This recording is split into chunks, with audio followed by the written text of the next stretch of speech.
కేంద్రంలోని బీజేపీ ప్రభుత్వానికి ప్రజలు బుద్ధి చెప్పే రోజులు దగ్గర పడ్డాయి. మరోసారి మా నాయకుడు రాహుల్ గాంధీ నాయకత్వంలో దేశవ్యాప్తంగా కాంగ్రెస్ జెండాను ఎగురవేస్తాం. దానికి బీజం తెలంగాణ నుంచే పడింది. తెలంగాణలో ప్రజాప్రభుత్వం దేశానికి ఆదర్శంగా నడుస్తోంది. రేపు కాంగ్రెస్ పార్టీ దేశవ్యాప్తంగా పుంజుకుని మరోసారి కేంద్రంలో అధికారాన్ని చేపట్టి ప్రజల ఆకాంక్షలను, ఆశయాలను నెరవేరుస్తుంది. కాంగ్రెస్ పార్టీ ప్రస్థానం కేవలం రాజకీయ చరిత్ర మాత్రమే కాదు, అది త్యాగం నుండి స్వప్నం వరకు, ఉద్యమం నుండి పరిపాలన వరకు సాగిన భారత ప్రజాస్వామ్య గాథ. నిన్నటి పోరాటం, నేటి ఆలోచన, రేపటి ఆశ, ఈ మూడింటి మధ్య కాంగ్రెస్ పార్టీ ఒక వారధిగా నిలిచింది. శ్రీ పొన్నం ప్రభాకర్ మంత్రివర్యులు, తెలంగాణ ప్రభుత్వం.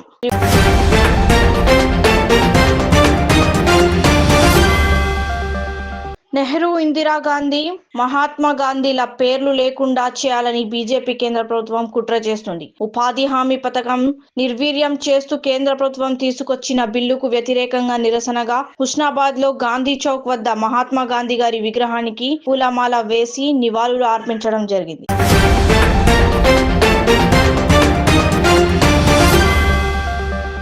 హుస్నాబాద్ లోని శ్రీ అయ్యప్ప ఆలయంలో జరిగిన మండల పడి పూజ మహోత్సవ కార్యక్రమంలో పాల్గొని ప్రత్యేక పూజలు చేయడం జరిగింది.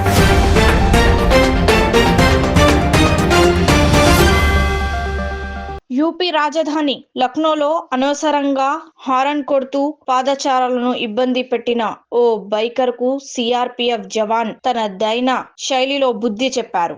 రద్దీగా ఉన్న రోడ్డుపై సదరు యువకుడు పదే పదే పెద్ద శబ్దంతో హారన్ కొట్టడాన్ని గమనించిన జవాన్ అతన్ని ఆపి అదే రీతిలో చెవి దగ్గర హారన్ మోగించారు. ధ్వని కాలుష్యం చేసేవారికి జవాన్ సరైన గుణపాఠం చెప్పారంటూ నెటిజన్లు ప్రశంసల వర్షం కురిపిస్తున్నారు.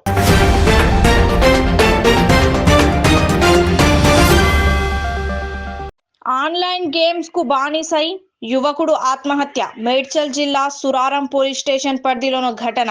ఆన్లైన్ గేమ్స్ లో పెద్ద ఎత్తున డబ్బులు పెట్టి మోసపోయారని రవీందర్ అనే యువకుడు వీడియో రికార్డ్. తన చావుకు ఎవరు బాధ్యులు కాదని వీడియోలో పేర్కొని ఆపై తన గదిలో ఉరేసుకుని ఆత్మహత్య. ఘటనపై కేసు నమోదు చేసి దర్యాప్తు చేస్తున్న సురారం పోలీసులు.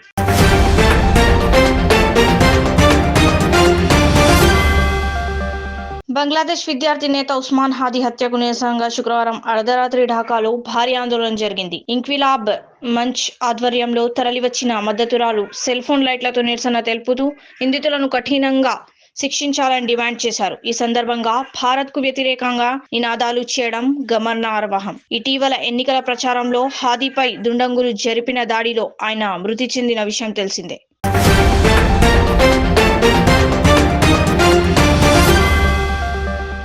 జిల్లాలో తీవ్ర విషాదం చోటు చేసుకుంది. అమరావతి ప్రాంతంలోని మందడం గ్రామంలో మున్సిపల్ శాఖ మంత్రి నారాయణ నిర్వహించిన సమావేశంలో పాల్గొన్న ఓ రైతు గుండెపోటుతో మృతి చెందాడు. రోడ్డు నిర్మాణ పనుల కోసం ఇల్లు, భూములు కోల్పోతున్న నిర్వాసితుల సమస్యలపై చర్చిస్తుండగా ఈ దురదృష్టకర ఘటన జరిగింది. మృతుడిని ఎం రాములుగా గుర్తించారు.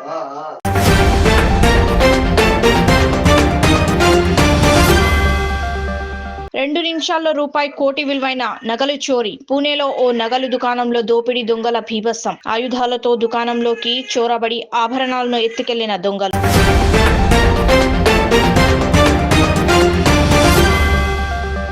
ప్రభుత్వ ఖర్చుతో బాబా పర్యటన, కాళ్లు మొక్కిన పోలీసు. ఛత్తీస్గఢ్ లో రాజకీయ వివాదానికి దారితీసిన బాబా బాగేశ్వర్ కార్యక్రమం. ప్రభుత్వ విమానంలో ఆయన ప్రయాణించడంపై విపక్ష విమర్శలు. ఆయనను ఆహ్వానించే క్రమంలో పోలీసు అధికారి బాబా కాళ్లకు నమస్కరించడంపై తీవ్ర చర్చ.